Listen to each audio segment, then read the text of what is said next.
We all know about the nasty feud between LIV Golf and the PGA Tour, and it's not slowing down at all. In fact, it only heated up with the rival tour season. Back in November, Rory Mcilroy, the self-appointed spokesperson for the PGA Tour, decided to throw some slander at Greg Norman. He called on him to step down from his position as LIV Golf's CEO. Now, it took a few months for Norman to respond to Mcilroy. One thing we have really showcased is that golf is a force for good, right? And competition is really fantastic for any part of any business, any sport, even in your profession, competition is fantastic for you. So what we've done is just put another competitive platform.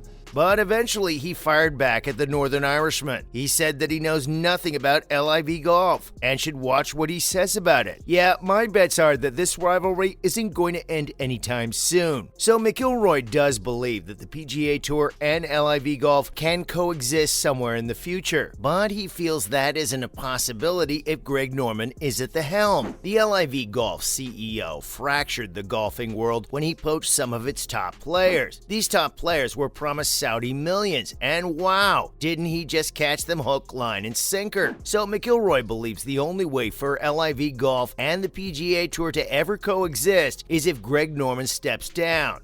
Hopefully something can happen, who knows, but right now, I think that the two separate entities, PGA Tour, European Tour, and LIV, they're just going to keep going both their separate ways, and you know, something happens, and whether that's in the hands of a court or a judge or...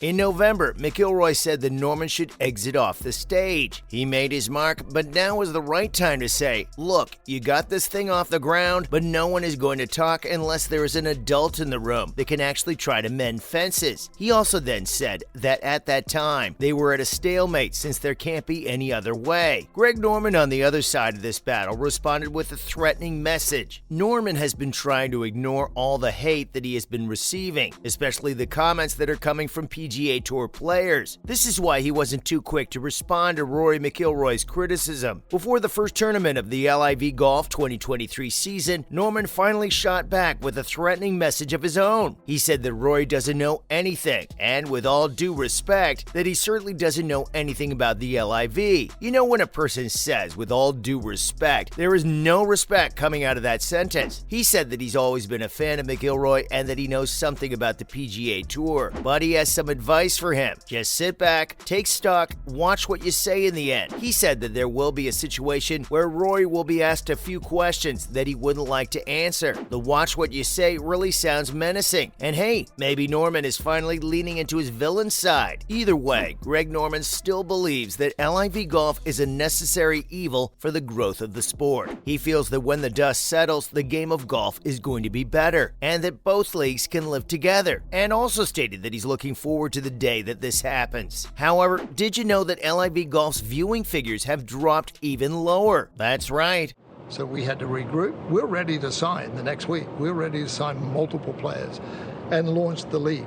So we decided to take a step back, analyze the situation. They're at an embarrassingly new low. So you all remember when LIV Golf was supposed to take over the golfing world? Well, it's definitely not doing that with its television ratings so far on the CW network. The ratings spiraled down during its second event of this year. LIV Golf scored a 0.14 rating in the key 19 to 49 demographic across 33 markets from their Arizona-based showcase. It's a worse performance than the one they had 3 weeks prior. In February, LIV Golf had its first TV debut with its event in Mexico, and the ratings, well, they were disastrous. LIV Golf Mayakoba scored a 0.2 in the overnight ratings and was outdone by World's Funniest Animals later that day. Well, to be honest, World's Funniest Animals is quite funny to watch. The league agreed to a multi-year deal with CW in January after streaming its events last year. Furthermore, when stacked against the PGA Tour's Honda Classic in later February, which by the way sponsored spawned a weaker total field of golfers than usual. There was absolutely no comparison for the league that is backed by Saudi Arabia. The Honda Classic scored 1.61 and 2.8 million views total on NBC that Saturday and Sunday. Separate broadcasts of the event on the Golf Channel drew between 342,000 and 631,000 viewers. As for how it went in the LIV, Fireballs FC, that is captained by 2017 Masters champ Sergio Garcia, was leading the team competition in Tucson at 25 under par. Louis Oosthuizen, Carlos Ortiz, Brendan Steele, and Danny Lee were going to a 4 playoff after finishing the final round tied at 9 under. Now we know there is a massive feud between the PGA Tour and LIV Golf, and money can really tear people apart, but did you know it can also bring them together? Brooks Koepka and Bryson DeChambeau were engaged in probably one of the most notorious and heated feuds in the PGA Tour. I just felt it difficult to read. Sometimes I lost my train of thought, hearing that bullshit.